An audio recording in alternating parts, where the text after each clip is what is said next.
I'm Justin Boyd. And I'm Brittany Pacheco, and we're back. We are the Watchers in the Basement. That's right, Brittany. We are back, and we are the Watchers in the Basement. Welcome to the Watchers in the Basement. Today, we are here to discuss X-Men. That's right, the first X-Men movie that came out in the year 2000. But before we get to our X-Men review and kind of reminiscing about that film, I wanted to kind of play catch up a little bit because if you're a fan of the Watchers, we apologize. We've been off for a little while. I know personally, I don't think I've done a show in like 2 months. So anyway, in the time that we've been away, a lot has happened. A lot has happened with the mutants. A lot has happened on the superhero front. So I'm going to do a quick little catch up right now. So as you probably all saw, the Deadpool and Wolverine teaser trailer dropped during the Super Bowl. Also that day, we learned the title of the movie because we were just calling it Deadpool 3. We learned the movie is actually called Deadpool and Wolverine. Brittany, quick thoughts on that trailer, what you remember from that, and your excitement level for the movie. It's fantastic. That's all I got to say about that. Like, fantastic for who? Like, Deadpool and Wolverine, I think is awesome. The trailer was amazing. That slow motion of Deadpool like reloading his guns was so cool. And then, not to mention, almost like 48 hours later, this kid somewhere who does like Lego animations of scenes, movies, shows, what have you, did the whole freaking trailer in Legos and did that. Amazing. Totally amazing. The posters that have shown up on social media as a result of that trailer finally being released are amazing. If y'all are watching this here on YouTube, I did the little hearts with your hands, and that's like part of the friendship bracelet thing, that you have with Deadpool and Wolverine. Hugh Jackman too. I love how he just really plays it up as well. He's like, friend. Like, no, I wouldn't say that. Like, their chemistry together online is incredible. I can't wait to see it in this movie. Yeah, I think the best line in the trailer was Deadpool proclaiming himself as Marvel Jesus. So exactly. I'm ready. Yeah, I'm ready to worship come July 26th. So looking forward to that. Yeah. Yep. And then so that same week, which it turned out it was Valentine's Day, we learned the cast of the Fantastic Four. It was finally made official. The cast was released. We now know that Pedro Pascal will play Mr. Fantastic. That Sue Storm will be played by Vanessa Kirby.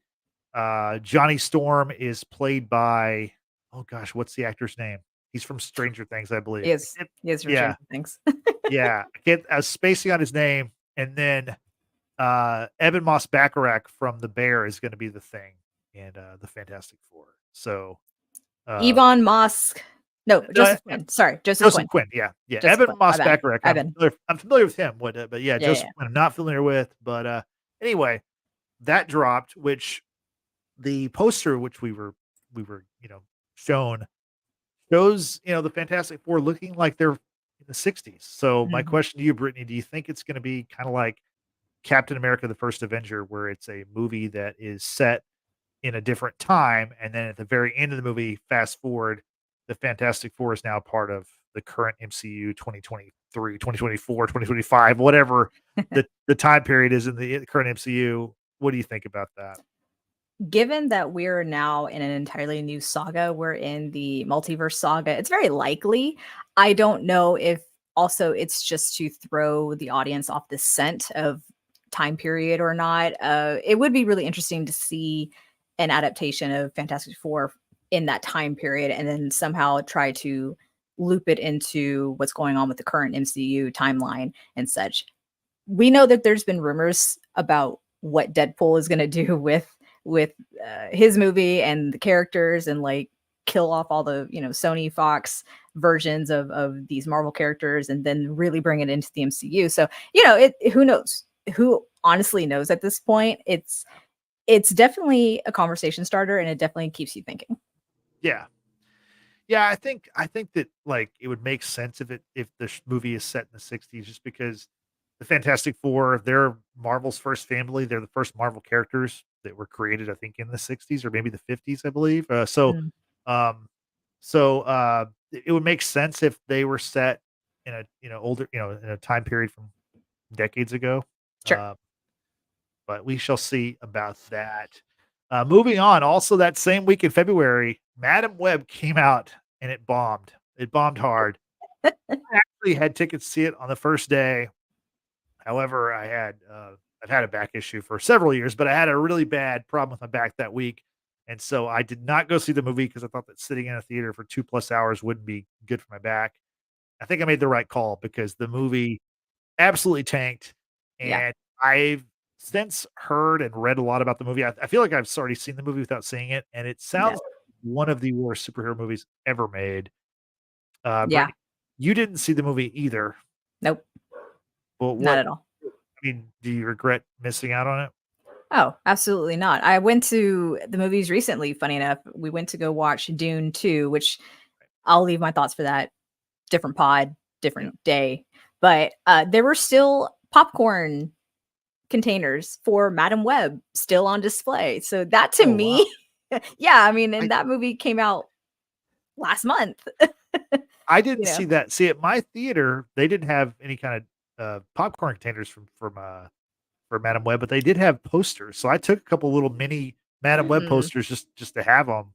I mean, I still want to see the movie. I'm going to see it once it's like on video on demand. It's like an affordable like rental price. I'll watch it at that point. Also, if you're out there, I do believe that it will go to Netflix once it goes to streaming because Sony has a deal with Netflix. However, if you have the Netflix plan, the cheapest Netflix plan, new movies that aren't Netflix movies, you can't watch on that plan. So this is Netflix screwing us I'll over. get off my Netflix soapbox, but I'm not a Netflix fan in any way.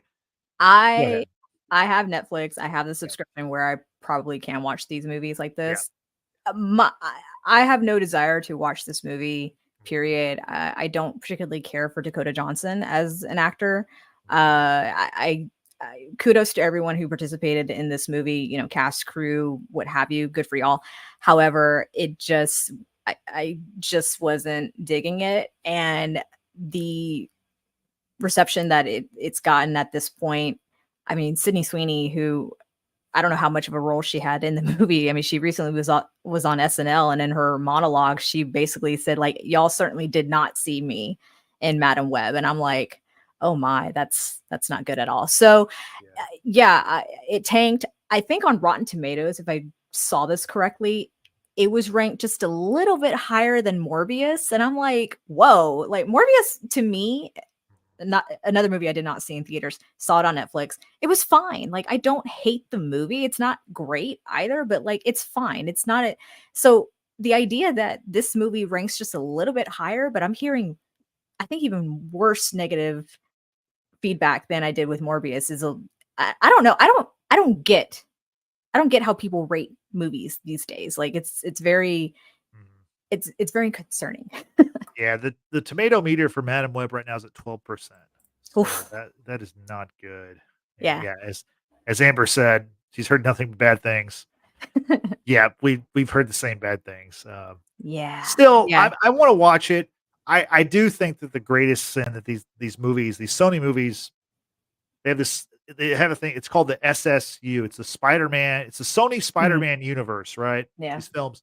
The problem is these movies don't have Spider-Man, and that is that is the fatal flaw. And maybe they don't have Spider-Man because of some kind of contractual reason with the MCU, or I don't know. But they need to have Spider-Man in these Spider-Man movies because he's the character. He's the main character. It's really strange because the production company that's putting on these movies owns the rights to Spider-Man even before like the whole MCU thing. So I don't understand how they couldn't have made this happen.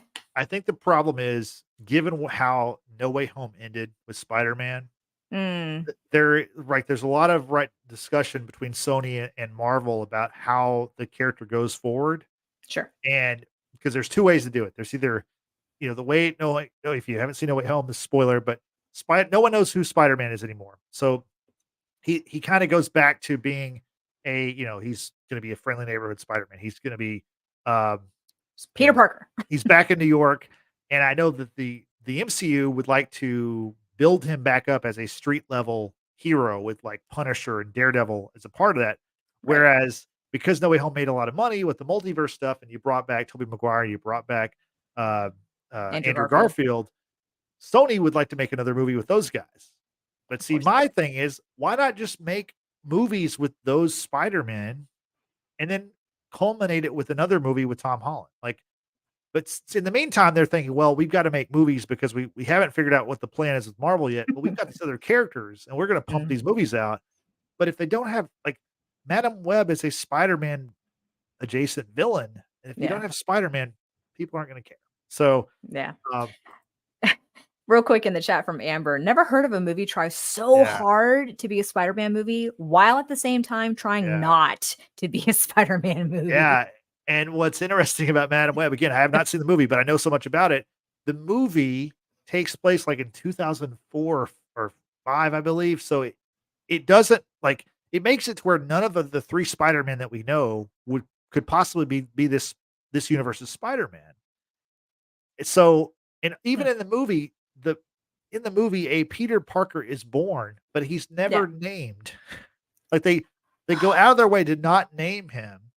And they don't say Aunt May either, but we meet Uncle Ben.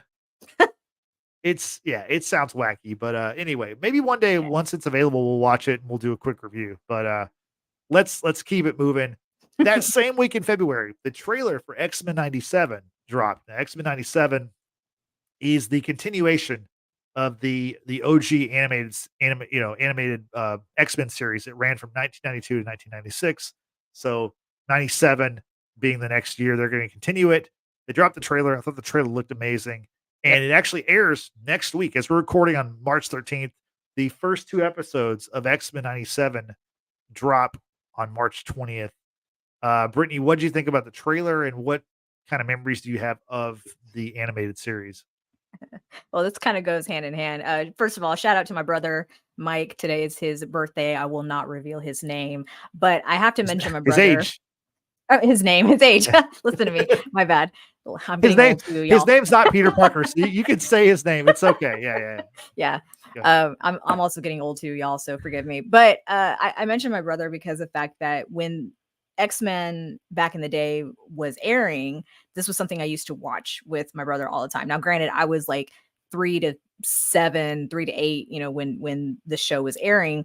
But he, funny enough, because I posted on my Snapchat that I was watching the original series on Disney Plus, which all y'all should go catch up and, refamiliarize yourself if you haven't remembered everything like I have. He commented back saying like, oh my gosh, I remember watching this with you. You knew the commercial trailers by heart and you would be like, Jean Grey, no. So like this is like, it's really near and dear to my heart that this X-Men 97 is going to continue on that story from my childhood, right? And the theme song is just totally iconic, of course. Yeah. You've heard me say it here on the Watchers in the Basement quite a few times. I apologize, but I'm also not sorry. So the trailer was really cool. I think to continue that story and just kind of leave you like, ooh, what's going to happen? And it's an animation. It's a 2D animation, which I absolutely love because once again, that's so nostalgic of my childhood. And, these days it's always kind of like that 3D, Pixar kind of look. And I'm just actually glad that they decided to keep it true to its roots and keep that same illustrated 2D animation. I mean, updated a little bit though. Like, a little bit, yes, but it's still keeping true to the original animated series, which I absolutely love. Yes, Amber, we're a bunch of old farts. You'll get there one day too. So, I'm considerably older than Brittany, though. I did not say that. I did not say anything for once. I just want to just remind everyone. But yeah, no, the trailer looked great. The little Easter eggs that you had actually pointed out, Justin, especially with the newspaper, that I did not catch on the first watch, I think is really cool. So it makes you wonder too, like how much is this going to incorporate maybe some other characters or some other like spin-off type things? Like it's really interesting and I'm looking forward to it. Definitely. Well, in the original, the first run of the series, there are other heroes in the Marvel universe that appear. Spider-Man, Captain America, Carol Danvers as Miss Marvel, not as Captain Not as Marvel. Captain, right? So there's a lot, and there may be others. I'm actually working my way through the series. I'm like halfway through because I watched it as a kid, but like I said, it's a little bit older than you were. So like I would Kid. watch it, but I wasn't like, no, I was a kid. It was like I was 12, 13 when it came out. So like I watched Teenager, it. sir. That's not a kid. Right. Well, I watched it. I didn't watch it. I don't watch every episode, but I am watching every episode now. So we'll see how that goes. But yeah, I'm looking forward to that series. Yep. And speaking of that series, which again debuts on March 20th, just next week, Mhm. just yesterday, the creator slash showrunner slash writer for not only this animated series, but this person wrote for Mhm. the Blade movie that's still in development. Also Yep. wrote some episodes for Moon Knight. Yep. A person by the name of Bo DeMaio. He was Mhm. fired by Marvel yesterday, or we learned about it yesterday. Yeah. Again, the series debuts next week, and apparently he was working on a third season of this X-Men 97. So potentially they have 2 in the can, at least Mhm. one we know in the can. So For sure. very shocking news that they would fire the creator slash showrunner a week before it premieres. There's not a lot of details out there that I've seen, so No. we could speculate, but it doesn't do any good. But Brittany, what do you think when you hear that kind of news? It's pretty jarring, honestly. It's a little concerning for sure Yeah. because this isn't the first sort of writer, showrunner, some sort of crew member from a well-established fandom that has been let go by Marvel and or Disney. So it's like it makes you really wonder what really is happening behind the scenes with these bigwigs and why are talented individuals being let go. So I mean, especially if he's got a hand in Blade, which still hasn't really been worked on yet. And granted, yes, we had the writer strike, the actor strike, what have you. Things, obviously fell behind. But it's a little concerning. It's a little concerning because how much will these franchises or what have you may suffer because you're letting go of people who are so invested in it, right? And yes, you might find a replacement who can complete the work and what have you, but at what cost? We've always said here, at least between Justin and I, that when Disney Plus came about, and yes, the pandemic happened almost on the heels of the Disney Plus release, having to provide content for not only movie theater releases but streaming platform has been really, I think, hurting these Yeah. these It's hurt teams, the and MCU. Yeah. it's hurt the MCU greatly. And I think we're no stranger to to having to pick up the work of 3 people that Right. and you're not going to replace them. But this is on a different level. When entertainment is at stake, people are going to voice their opinions, and they're not going to be shy about it. No, I will say that I agree with what you said. But I will say, like with this, it's not that. What's great about this series, it's not an MCU. It's not an MCU product, and so True. it even has new branding. It's got the It did. Marvel Animation branding behind Mhm. it, and which there's going to be a Spider-Man animated series we've talked about for a couple of years now that Yeah. is going to be called Your Friendly Neighborhood Spider-Man. It's also going to be Marvel Animation, Mhm. which to me means it won't be MCU related, which that makes Right. more sense because the original idea for this show was this is going to be it was going to be called Spider-Man the freshman years or Mhm. freshman year or whatever. And it was supposed to be like, Tom Holland's like the origin of Tom Holland's Spider-Man in his freshman year, but now Right. I think they decided like we'll just make a Spider-Man series that has nothing to do with the Spider-Man in the movies. So It's I think probably that the actually smartest thing to do yeah, because if you're gonna do these, like what we saw with Echo, that it's the Marvel spotlight. That's, I mean, granted, she's maybe the exception. She's already been introduced into the MCU, but maybe she'll be the exception where her story and possible continuation will still impact the MCU, but with other characters and other stories will not. So you can have characters that are well known in the Marvel universe, but they're not going to be tied in directly to the MCU. yeah. Well Smart. said. Well said. Yeah. So our final news item before we get to the X-Men review is today we learned Sony dropped the title for Venom 3. Oh yeah. So Venom 3 is going to be titled Venom: The Last Dance, which obviously they're drawing off of the Last Dance Netflix series based on Michael Jordan and the 90s Bulls. I got to say Venom doesn't really make me think of Michael Jordan at all. Brittany, what do you think about the title calling it The Last Dance? I mean, obviously meaning it's likely going to be the last Venom movie, or definitely Tom Hardy's last Venom movie.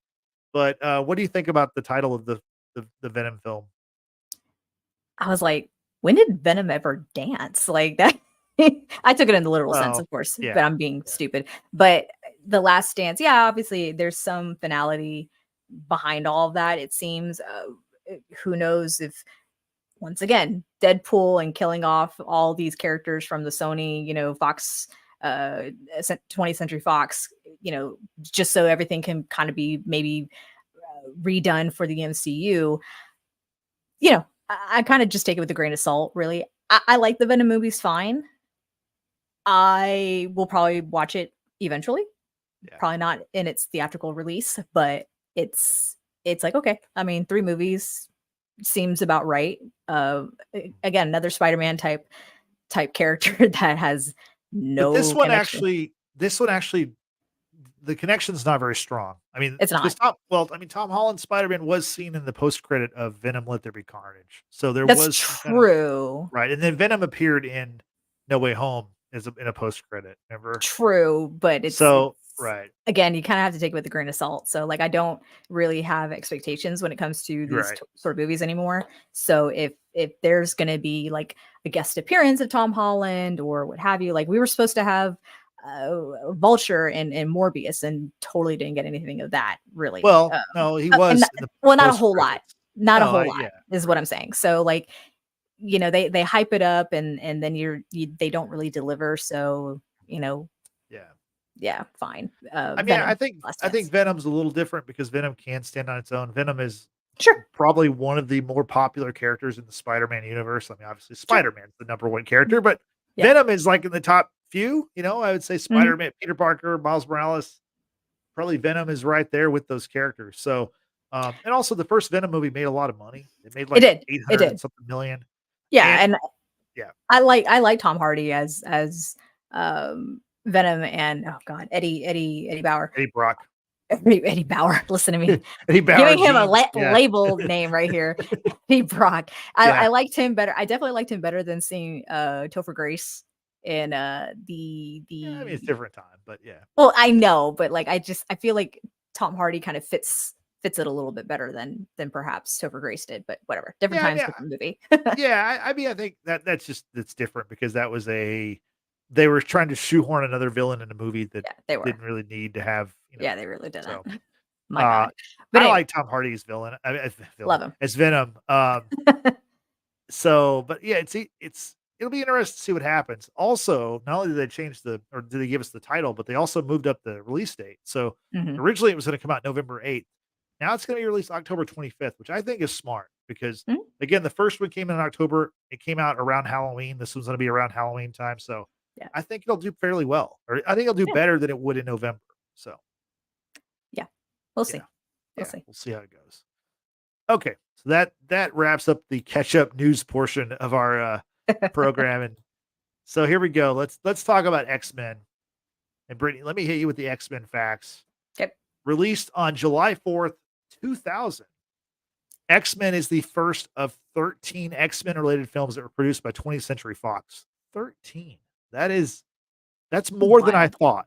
Yeah. I've seen them all. I think you've seen most of them, but I've seen most of them. Yes. Hopefully, like I said, we're going to start with this film. Hopefully we can kind of touch all the bases before Deadpool and Wolverine comes out. And obviously with the animated series return coming up next week, I've kind of coined the phrase that this is the year of the mutant. I'm probably not the first person. I'm probably not the only person to say that, but for our purposes here on the Watchers in the Basement, this is the year of the mutant, and we're going to try to celebrate the mutants and all their characters this year as we ramp up to Deadpool and Wolverine, which I believe will be the highest grossing movie of the year, and it's certainly my most anticipated film of the year also. So you're gonna go see it 5 times, aren't you? I'll see it a couple times, I guarantee, because I know like the Deadpool movies are some of my favorite superhero movies of all. I mean, some of my favorite movies ever. I Yeah, love those movies. I think they're so funny. they're so There's great. stuff that I've rewatched those movies many times, Yeah, and there's always stuff that I see for the didn't first catch the time and first time. Yeah, kind of crack up. So yeah, yeah, I'm really looking forward to that film. yep. So like I said, X-Men was the first of 13 20th Century Fox X-Men films. And also, it's the first superhero movie of the 21st century, which I thought was pretty interesting.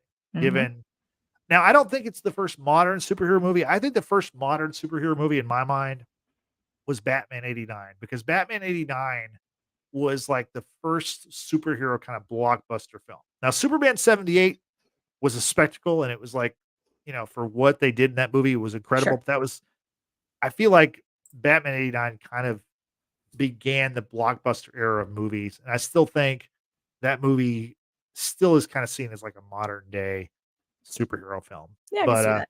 but X-Men 2000 is the first superhero movie of the 21st century. So that's pretty cool. It is really Um it's the third theatrical movie that Marvel released. Now, Brittany, I'm gonna give you one of the movies that came out before this movie. That was Blade in 1998. So cool. Blade was the second one. What do you think was the first Marvel theatrical movie?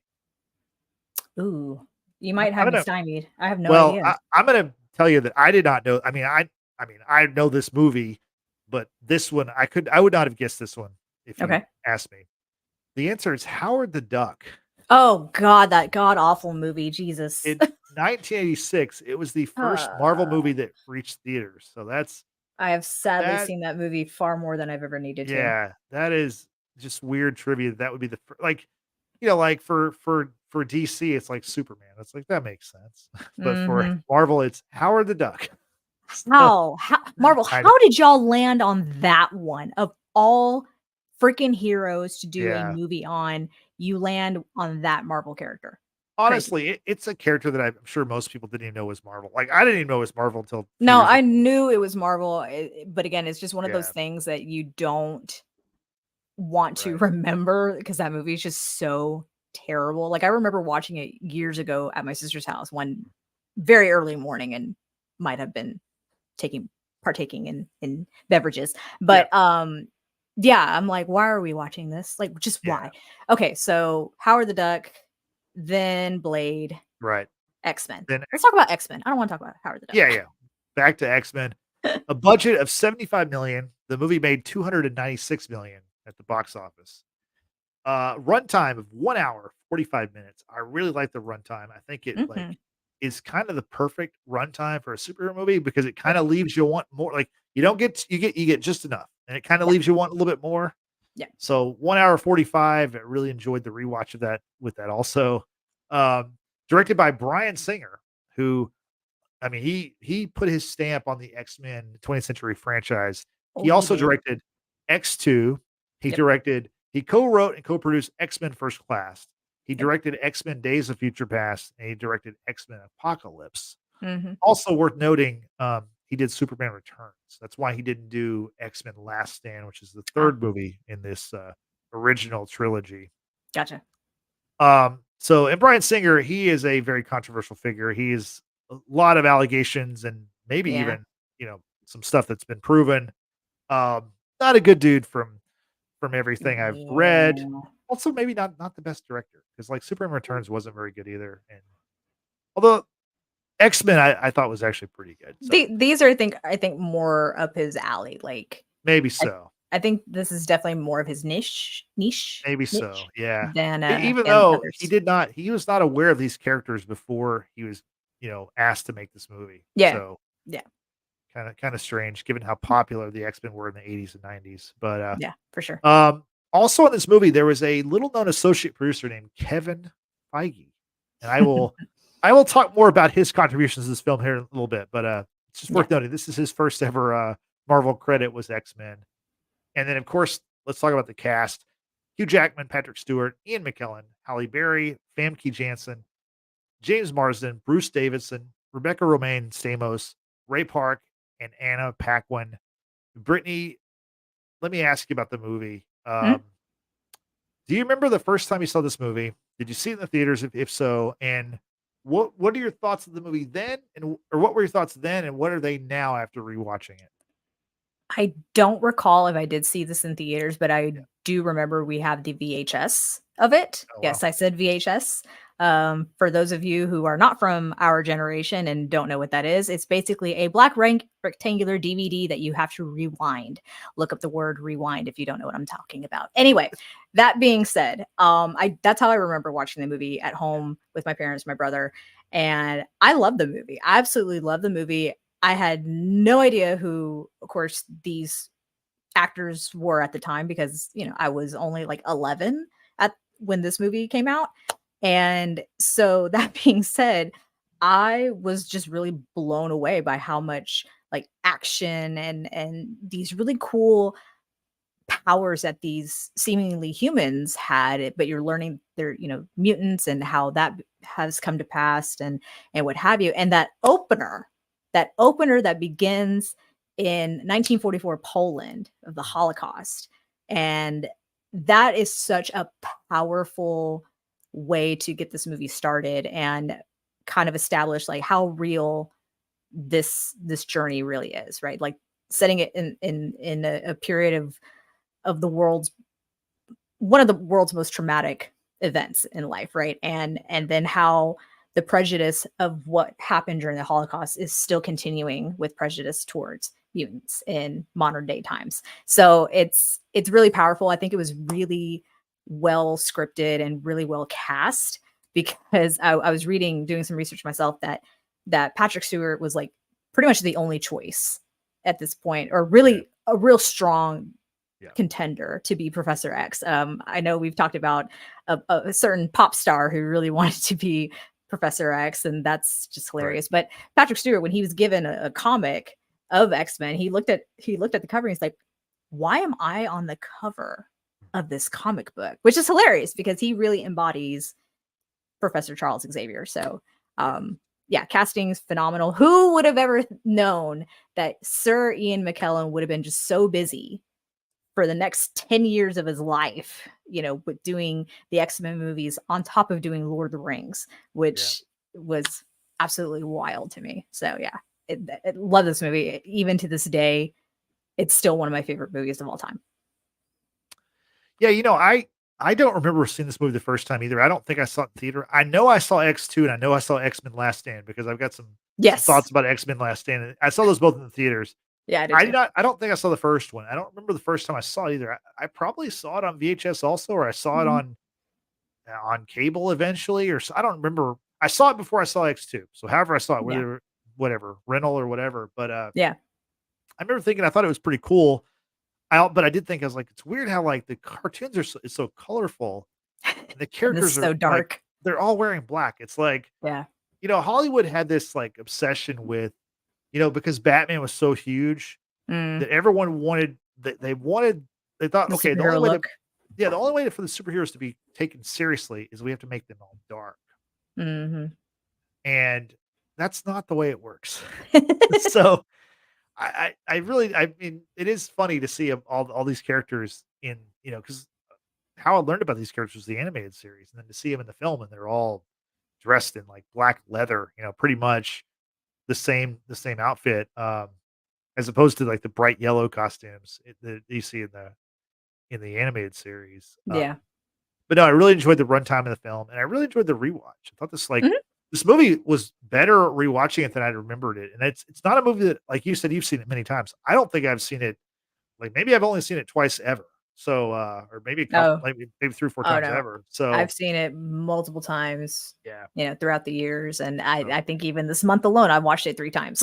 Oh wow, wow, big fan. Okay, I'm glad I chose this movie. That's a good one. Oh yeah, no, I've always liked the X-Men. Again, from my childhood to the live action, it's always they've always been a group that I've loved. You're not alone. Like in the 1990s, like the X-Men were the biggest comic book characters.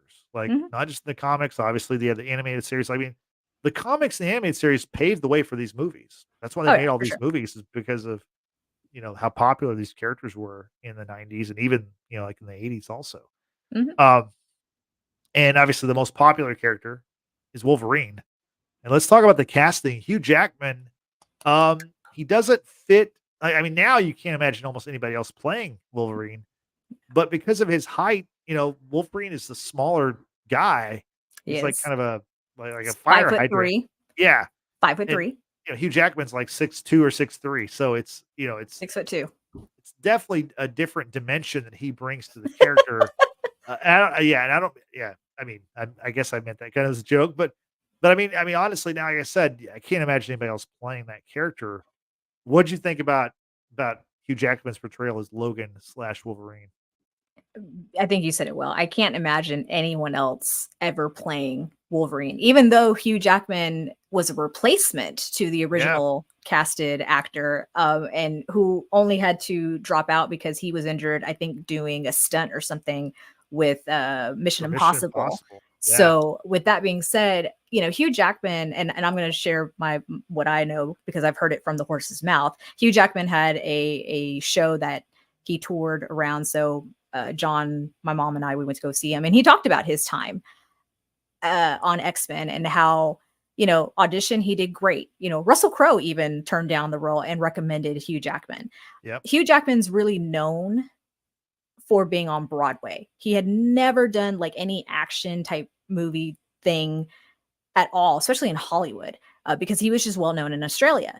So for him to kind of make that transition from musicals to doing like an action movie, and then not really knowing too much about Wolverine, X-Men, like he was researching about wolves. He didn't realize that a Wolverine was a completely different animal. So that being said, he did well with the audition, but he actually almost got fired during filming because he just couldn't perform. Like they had problems with his performance and he just couldn't get it. And then it finally clicked one day where he was able to embody like the mindset that is Wolverine, and the my God, the physicality of Wolverine, and everything he had to do in order to look like Wolverine, and to kind of have that really just constant angry sort of mindset is very Yeah.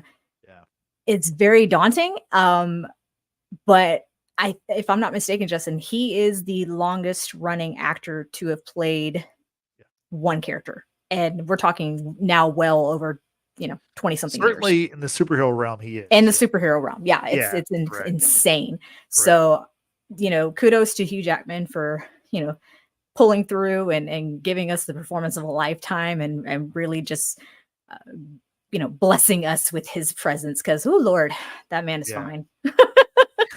Well, you mentioned about how he struggled, like you said, he was a replacement for the actor's name is Duray Scott, who Yeah. it's not someone I'm that familiar with. And I think Same. obviously, had this guy, he was originally cast as Wolverine, and had he been able to play the character, then he'd probably be a household name, Yep. For sure. But you're right, he did struggle, Hugh Jackman did. And I think part of that was because of Bryan Singer. He had a rule on set of no comic books.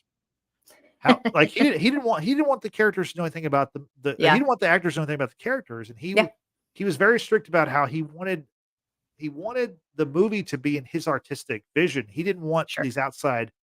Well, I mentioned before, there was this little known associate producer named Kevin Feige, and one There of you go. Kevin Feige's biggest contributions to this film, which there are many, is Mhm. he would sneak comic books, X-Men comic books, to the actors and specifically to Hugh Jackman, and he was like, "Hey, you need to like see what this guy does, like read this stuff, like this will help you embody the character."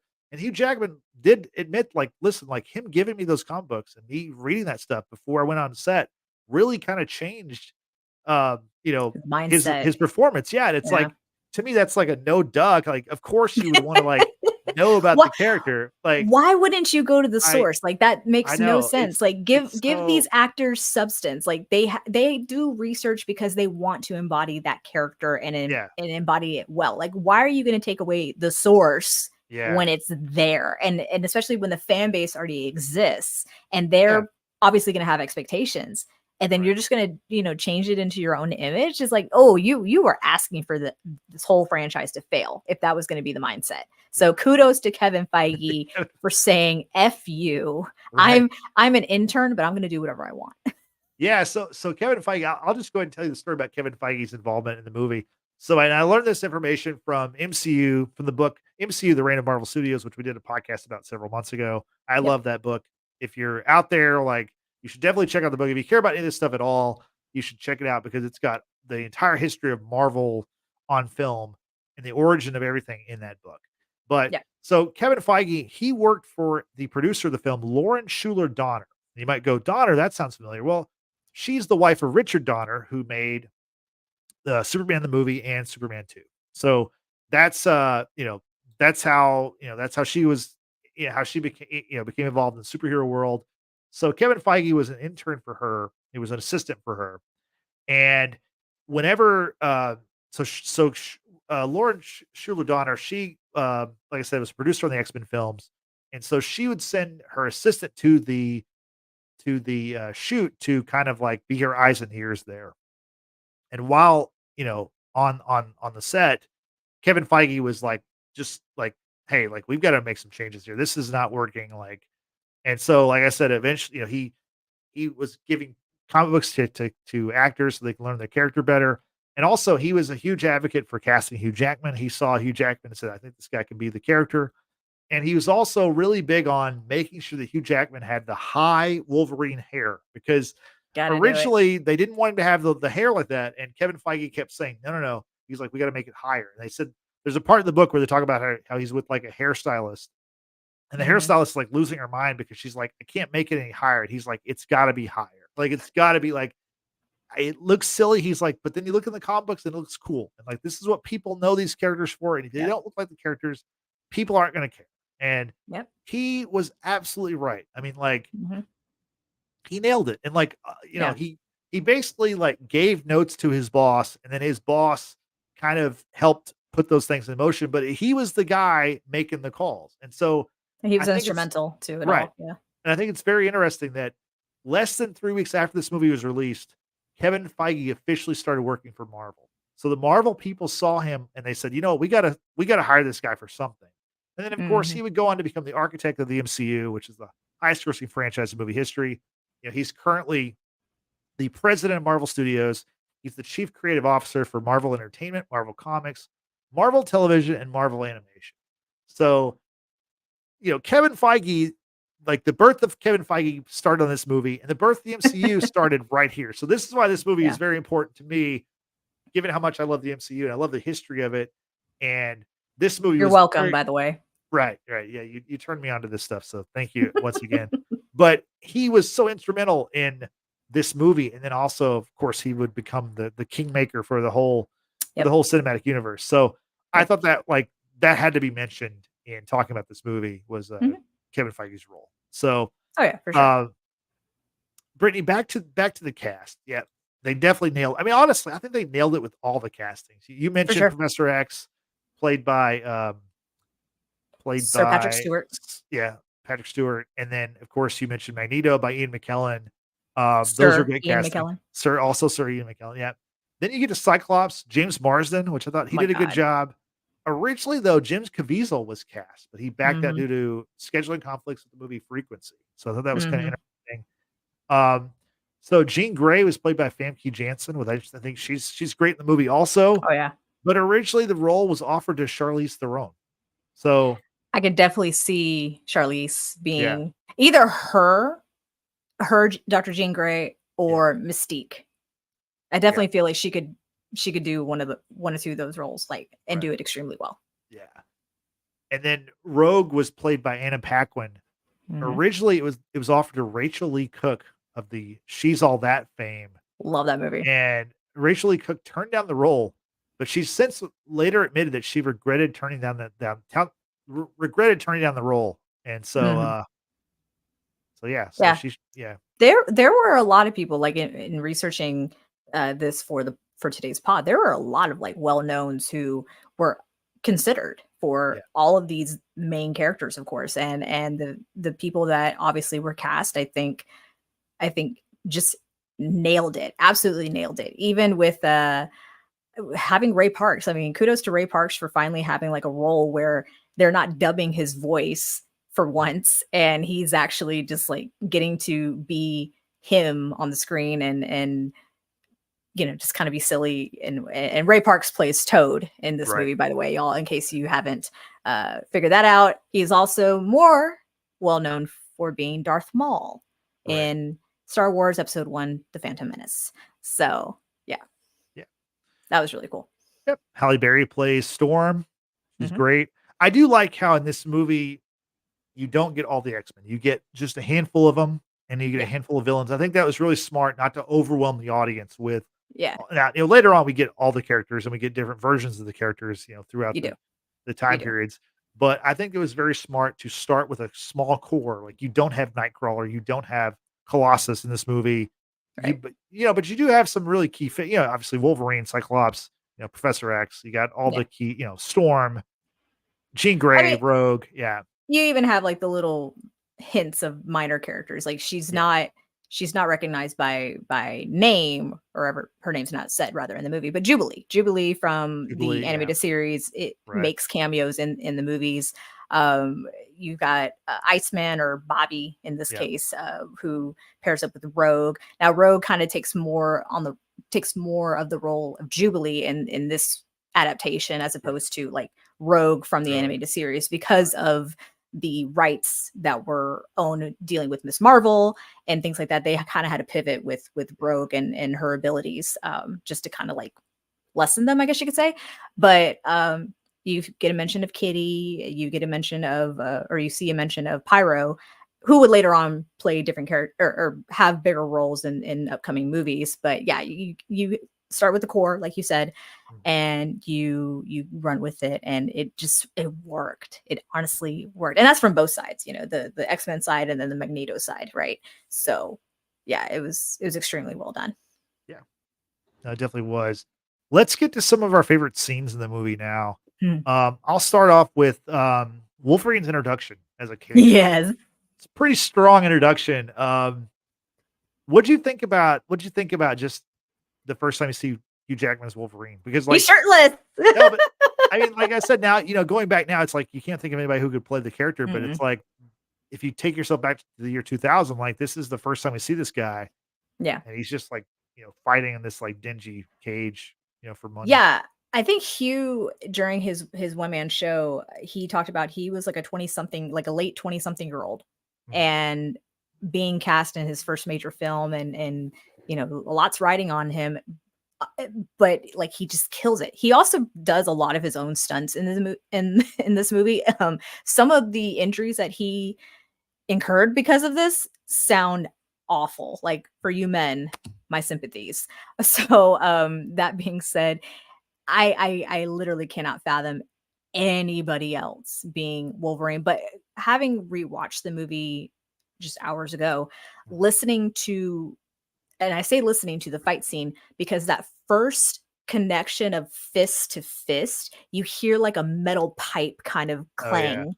And that, I never noticed it really as a kid, let alone a kid, but I've never really noticed how telling that sound is in order to describe Wolverine. The fact that the metal alloy that's all throughout his skeletal system, the adamantium, is so strong that it vibrates and it makes that sound, because every time he's striking that guy in the cage match, it's just like clang, headbutt, clang, and not a scratch on Wolverine whatsoever.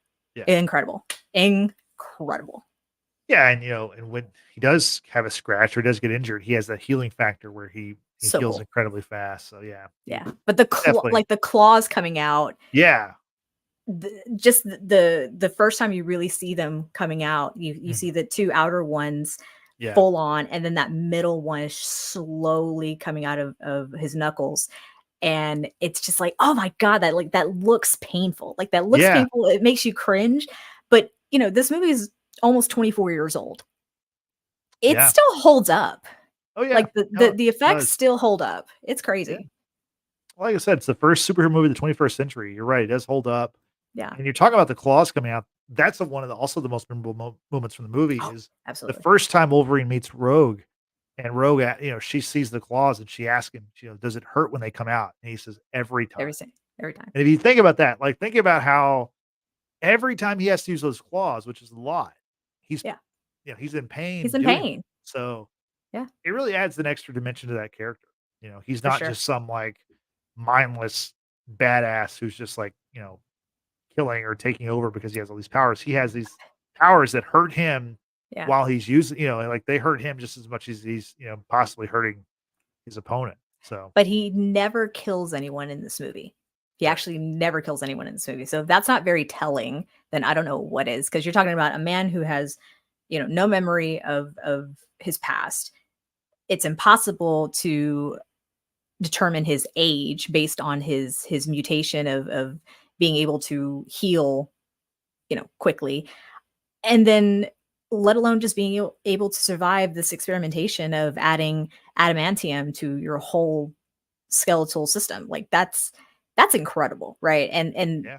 because of that unknown story, and it keeps you guessing, and because you do see these flashbacks when either Jean Grey or Dr. Professor Xavier is trying to kind of tap into his mind, and so you see these really kind of horrifying scenes of the experimentation and what have you, and it you start becoming very invested in this character's origin story. Like, what happened? Like, what's going on? How did he get to be like this? And then also seeing how the mutation, quote unquote mutation, is used against him with Rogue and Magneto. Right? Rogue disturbs him in the middle of the night. He's having bad dreams. He inadvertently stabs her without meaning to. And then because her powers are to, quote, borrow the other person's energy, Right. she almost kills him because she's trying to heal herself. And then with Magneto, when you see their first encounter, he's able to stop Wolverine from attacking him because of that metal alloy. And I mean, Wolverine's powerful to a degree, but it's also his weakness with the adamantium. So it's just a great character's like development. It's so good. So good. Yeah. No, these characters are they're well put together. It's a reason why it's so popular in the For sure. comics, animated series, and in the movies. So, and stick with Wolverine. I thought the Wolverine versus Wolverine scene, because via Mystique, who can shapeshift and can look like anybody else. Yeah. I thought that was pretty cool to have those two fight, and then meanwhile, Jean Grey and Cyclops don't know which one to go after. Mm-hmm. And then because she can, Mystique can also sound like like the person too. So Yep. that's one of those highlight scenes that I remember really well. Oh yeah. What's another scene that you really enjoyed? I think being able to see the school in general, like seeing how these kids, like, I don't know why at a young age, and this was, well before having seen the Harry Potter movies, because they would come out a couple years later. Right. But having read the Harry Potter books, and the idea of like a boarding school kind of thing always sounded cool to me. So to see like a school in America that, granted, was for mutants, although it was for gifted students, it just looked really cool. It's a mansion, like they take classes and they use their powers, and they're accepted by people, and like their own kind. It was just really cool. Like, so, again, I was 11 when this movie came out, so that side of it appealed to me. And it also seeing like the underground levels, like Cerebro, and seeing the suits, and seeing just a whole other world underneath the school was really, really cool. I think one other scene I won't say it's one of my favorite scenes, but it really like freaked me out as a kid, was when Senator Kelly, who had come to the mansion because he, spoiler guys, had become a mutant by the hands of Magneto in his experimentation, he just literally turns into a puddle. And that just like grossed me out. Again, the effects of this movie from 2000 have held up, because They hold up. Yeah. rewatching it today, I was just like, oh god, like that's just creepy. That's just and Storm is holding his hand while he just completely turns into a water puddle. It's like, ugh, gross. Yeah, and I think it was smart to use Senator Kelly as a character because he plays a pretty big part in the first 2 seasons of the animated series also. Yeah. So I think that was well done to like, For sure. let's take stuff that people know as we bring this to the silver screen. So that was a good move. Another scene that I really enjoy is the end, is the the fight, the climax of the movie, the fight at the Statue of Liberty, which obviously I mentioned Kevin Feige again, but that movie, like that, there's a reason why in Spider-Man No Way Home there's a fight at the Statue of Liberty. And it's like they're calling back to X-Men 2000. So I really enjoyed seeing, like, kind of in retrospect, like, because I just recently watched No Way Home again, and I was like, oh, okay, that's I see the connection to that. So. That is very cool. Yeah, Yeah. I mean, there's, I thought Magneto's kind of lair was kind of cool. Yeah. The glass or plastic prison that Magneto is in at the very end, was kind of cool because you obviously can't have anything metal around Magneto because he's going to weaponize it and use it against you. Seeing even Ian McKellen for that first time, like, again, watching it this afternoon, and I'm like, oh my God, he looks like a baby compared to now. 24 years says we'll do that to someone, apparently. But seeing his exchange with Patrick Stewart and referring to each other as old friend, and it's just, I love their dialogue with one another. I love everything about the two sirs' performance. And I think having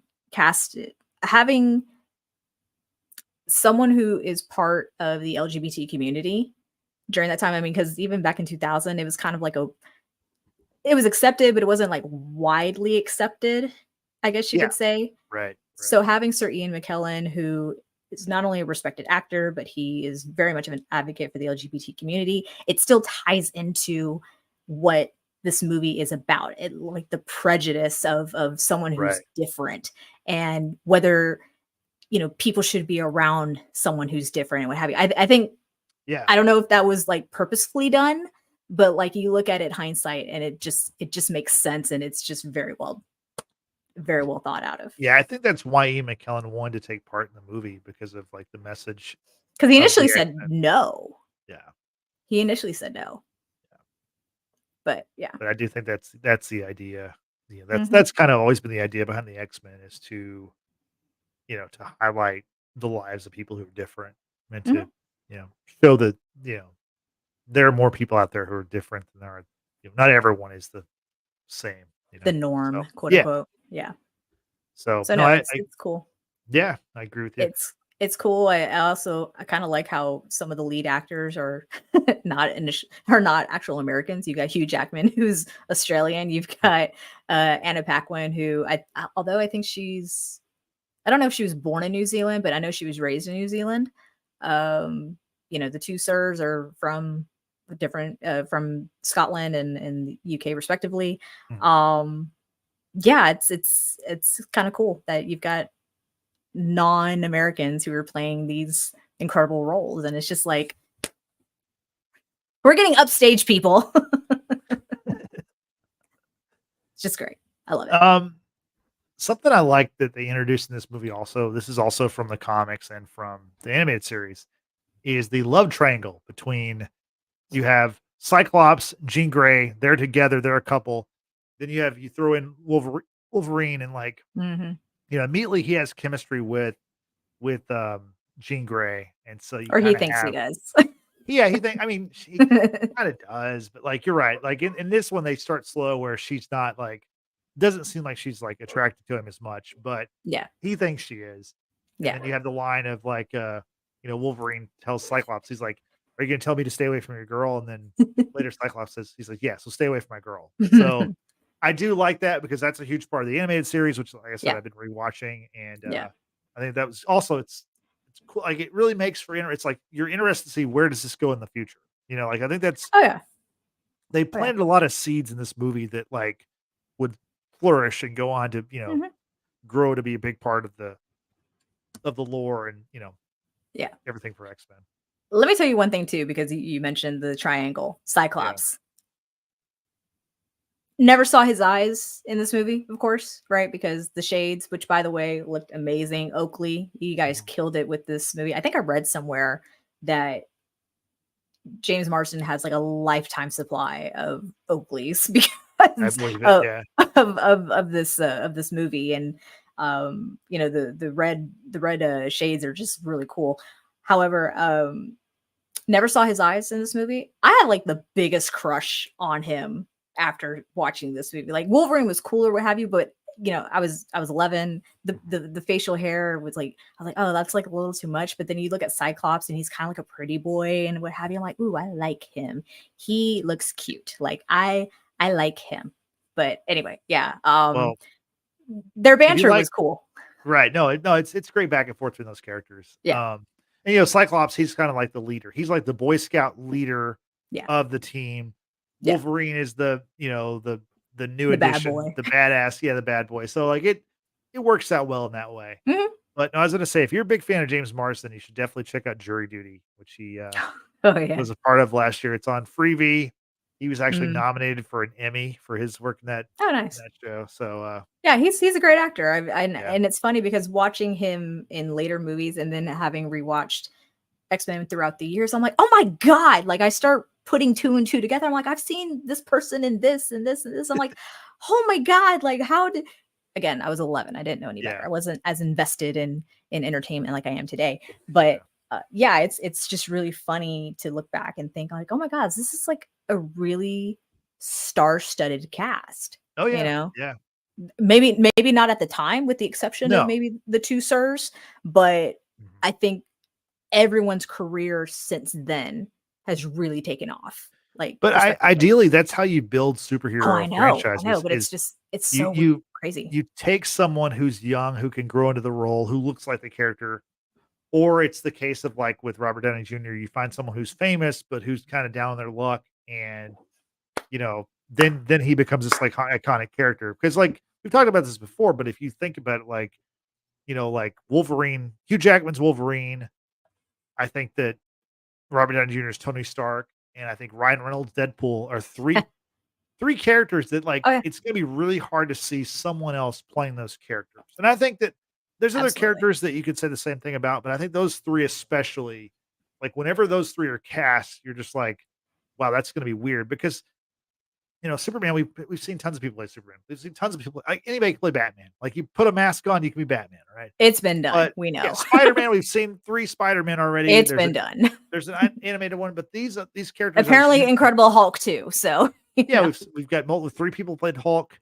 But I think the 3 characters I mentioned, Iron Man, Deadpool, and Wolverine, because of the actors who portray those characters, it's really going to be hard in the future to see anybody else play those characters. And hands down. In the case of Wolverine, maybe no one will for a long time, because if Hugh Jackman, obviously he's back in Deadpool and Wolverine, who knows what the future holds. I think the movie's going to do very well. That's why we're excited to look back at these X-Men movies because of just the excitement of this upcoming movie. So I really think those characters are going to be tough to replace. 2 things. Yeah. First and foremost, sidebar. Shout out to Robert Downey Jr., genius, billionaire, philanthropist, playboy, Oscar winner. There you go. Bravo. Spectacular performance in Oppenheimer. Also, shout out to Cillian Murphy. I always want to say Murphy. It's Cillian Murphy. I meant to say, I always want to say Murray, but it's Murphy. Okay. So shout out to the 2 of them for winning their Oscars respectfully for Oppenheimer, as well as Christopher Nolan. And kind of on the subject of Christopher Nolan, because Tom Hardy has been in a Christopher Nolan movie, and Tom Hardy's also involved with Marvel already. Hugh Jackman has expressed that if there's anyone who could replace him to be Wolverine, he wanted to be Tom Hardy. Oh, interesting. So I'm curious now with the discussion of Venom Last Stand, could this be a way to wipe out Tom Hardy as Venom, Eddie Brock, and he could maybe be Wolverine in a different, I'm throwing it out there. I'm throwing it out there, but hey, there's also been talk about Daniel Radcliffe being Wolverine. That rumor's been spiraling for years. Time. Yeah. So, I mean, but out of the horse's mouth. Out of the horse's mouth. Hugh Jackman has said Tom Hardy.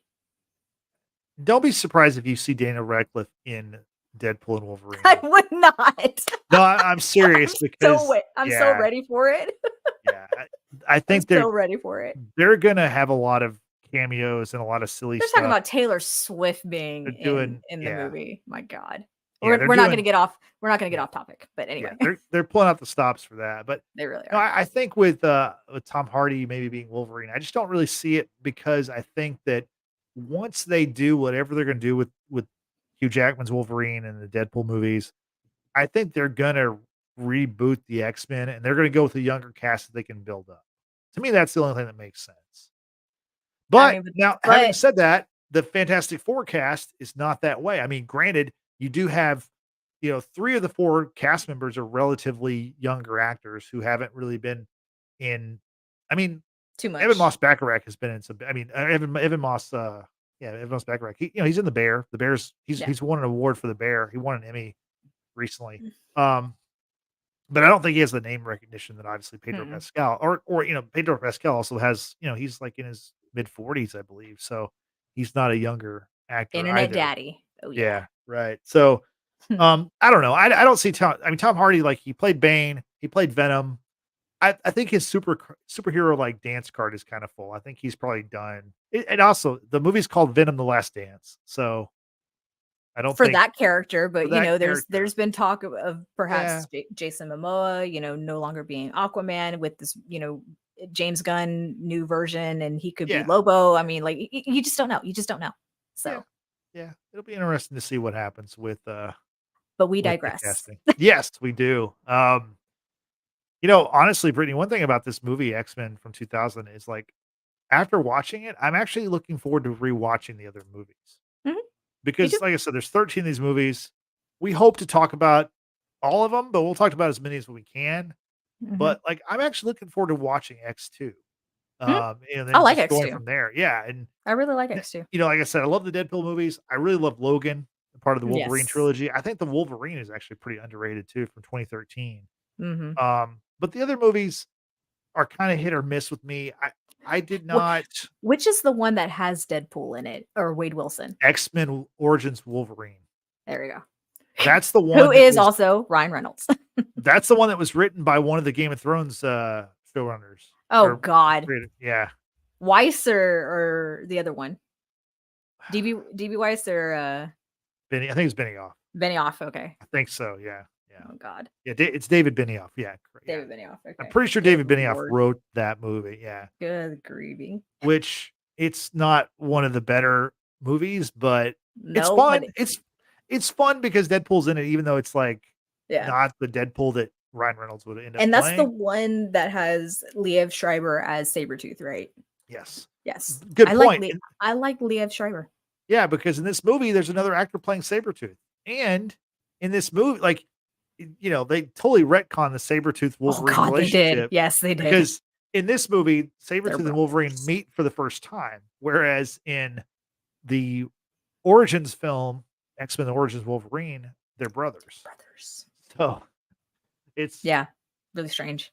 It is funny to see how this universe like did not go the MCU way, where the MCU is interconnected and they're they try to keep things as clean as possible. This franchise, they're just like whatever, just like let's keep making. And you know what? There's something to be said for that of just going ahead and trying to make as much money you can with these movies and trying to tell a good story. Like I don't hate it, but it is kind of like shocking because like you do the first X-Men trilogy, which is X-Men, X2, X-Men Last Stand. X-Men Last Stand comes out 2006. The next movie that comes out is X-Men Origins Wolverine 2009. And you're already like, reboot or I know. You're changing the canon that you're created. Retconning everything. In just 9 years ago. So it's kind of interesting how and then go. And then it got worse, I feel, with First Class because the stories, and I was just like, this is not matching up to anything from the first trilogy. So that just bothers the mess out of me. But we'll cross that bridge when we get there. I do hope we will continue talking about these movies because I do love X-Men as much as the storylines like bothered me in the later films. I still enjoy the movies. I do enjoy James McAvoy and Michael Fassbender playing like the younger versions of Professor X and Magneto, and it's just you know, it was really fascinating to see them and what stories that they were telling there. And then you still get Wolverine, you still get Hugh Jackman in these movies, like cameos or actually a role in one of these movies. So yeah, like But they did something smart in this movie, in the first movie, where they mentioned that like you don't know how old he is because of the healing factor and because of the adamantium. You know, it's hard to like pinpoint an age for him. So that's why it makes sense that it worked. He can be in the movies with the older Xavier and he can be in the movies with the younger Xavier. And that like that was actually a really like I think it's probably just fortunate. Like it wasn't like a plan, but it worked out really well given how much he played the character. Yeah. And then the huge gap from the last time he was Wolverine in one movie to then you have Logan. Like how many years have lapsed? I think it's 10 years. Then. Right. But then that gives you that wiggle room to do Deadpool and Wolverine and make that make sense. You know what I'm saying? Yeah. Like it's really smart. It's been really, really smart how they've done his character at the very least, and be able to have so many freaking movies and still incorporate him in it. Yeah. And with the multiverse now you can do anything. So that's what Deadpool and Wolverine will be. It's a multiverse movie. So we are looking forward to that. But very much so. We've got a lot of stops on the road to that movie along the way that we hope to hit. So Brittany, you have any final thoughts about X-Men before we get out of here? It was a great kickoff to the whole franchise that is X-Men. It's near and dear to my heart. I absolutely love this movie just because the same way like I love Iron Man, because it kicked off that whole sort of franchise. And the casting alone has always been spot on. Whenever we come back to talk about X2, of course there's other characters that we'll get introduced to that have been slightly altered from like their comic versions and what have you. But yeah, this movie is I think great. And I think to set the sort of storyline that there's a war coming, you kick off the movie with a war that was already being had with you know the Holocaust and what have you, and just how history tends to repeat itself because of people who are different. And that's something that we can even still relate to today. So I think when you're able to tell that story through a medium and it still impacts people to this day 24 years later is just great storytelling. And while Bryan Singer may not be a good person in real life, he nailed it with this movie, with these movies, especially with its first. Yeah. Also with the big assist from Kevin Feige. I can't emphasize enough. I know. Kevin Feige, I think he saved the Marvel universe before he even like was able to build it, you know? So I will give credit where credit is due. I think a lot of credit's due to Kevin Feige. So, and that's why we will continue to say here on the Watchers in the Basement, in Kevin Feige we trust. That is correct. So I enjoyed the movie also. And so now you know what we thought about the film. We want to know what you think about it. And Brittany, how can people let us know what they thought about X-Men in our podcast? So as we do a live every time we come here on YouTube, we encourage everyone to participate in our live chats, just as Amber did earlier today. We really appreciate her being here. And we encourage you all, if you're watching the replay, to also leave comments down below in our comment section. And don't forget to subscribe, like, and hit that notification bell. That way you know the next time we will go live here on YouTube. But there's more. There's more, people. So also follow us on our social media. That's Facebook, Twitter /X, X-Men. Yay! Look, I made that connection. I'm such a dork. Facebook, Twitter, Instagram, as well as Threads. And the handle is @Watchers Basement. Also use the hashtag Watchers Basement to not only help grow our audience, but use that tag so that we can find it and reshare it on our platforms and, you know, further have a discussion, sorry. Send us memes, send us things that you want us to check out, send us articles, send us whatever it is that you like that pertain to, pop culture, things that we like, sports, movies, whatever. And lastly, if you're not into the video podcast, we are available on Apple Podcasts and Spotify with audio podcasts. Just be sure to give us a 5-star rating after you follow us there. That's right. We want the 5 stars. So we thank do. You, Brittany. Good. Oh, I was just gonna say, and we also, gained a couple of subscribers here on YouTube. Yeah. We're very, very close to hitting 300 subscribers. So be sure, once again to subscribe if you're new here, and just want to say thank you to those who have been with us on this journey for the last almost 6 years, 7 Almost years, 6 years. I think in April almost will be 6 6 years. years. My Yeah. goodness, Yeah. it's been a long time. So yeah, we appreciate everyone who subscribed, and I would just say, hey, if you've subscribed recently, or if you were here from day one, tell a friend. Let your mom know, let your cousins know, like Let the X-Men know. let the X-Men know. Yeah, maybe they should subscribe to our channel too. So anyway, thanks, Brittany. I appreciate it. Yep. So for Brittany, I'm Justin saying thanks for watching. Thanks for listening. We will see you next time. Have a great rest of your day. Goodbye.